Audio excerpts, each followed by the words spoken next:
My name is Riley Hancock. Growing up, I lived in an incredible home.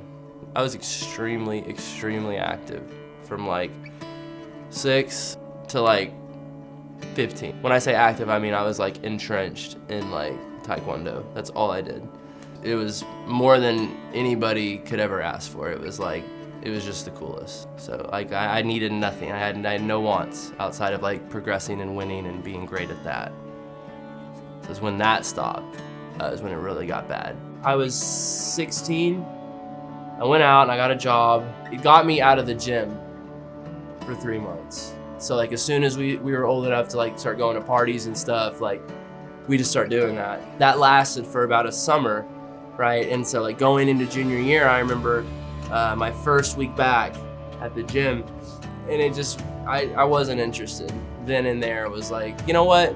I think I'm done with this. And there's probably a small part of me that thought I could always come back. Looking back on it, I had no idea like what I was kind of stepping away from and stepping into, you know. Once I started like using opiates and stuff, I really liked the way that they made me feel.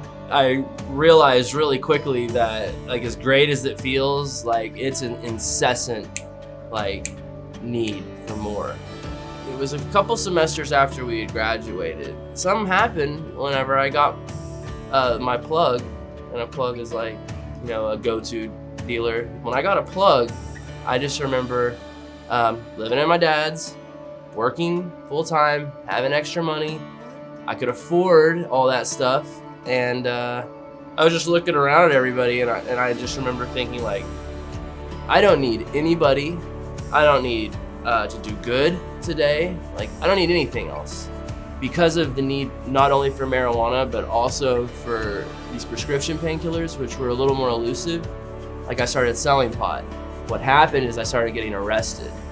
I was 145 pounds at that time, right? So like, long before I went to rehab, like people knew like there's a problem. You know, all my friends had disappeared, because like what I would do is I'd go out with them and like, you know, nodding out at the bar. And not to mention just how much it changes you when you're that strung out.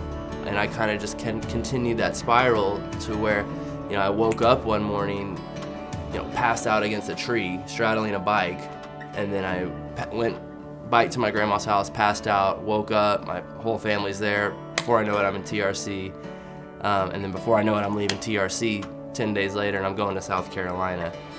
So when I left there, at 10 months, I got my own place. I moved in with some buddies. We were all lying to each other about being sober. All of us were doing different drugs. And I'm talking to my mom, and she was like, I'll help you get help. You know, did you ever watch that video about Hope is Alive I sent you? And like, yeah, I watched it, and I just like, you know, scoffed. I had the conversation with her, and I was just like, you know, okay, all right, I'll call him. I moved into Hope is Alive after that. When I came in, you know, my ego and my pride just controlled every aspect of my life. And so it was just a very slow, tedious like process of kind of like chipping away at that wall that I had built. At 7 months, we went on a snowboarding trip, and I was sitting at the dinner table, former residents, alumni, some of the guys who had started the original house with Lance. I mean, just like people that had been around for some time. And I'm like watching them. I had the realization that if I wanted to, I could stay here. Not only would they invite me, or had they been inviting me and their arms had been open, but like that I could stay. You know, and I could make a life here.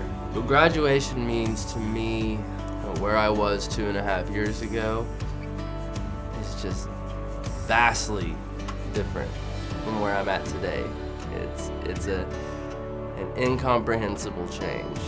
Today I'm confident that I would do everything that I ever did over and over and over again if I knew that it would land me right here, period.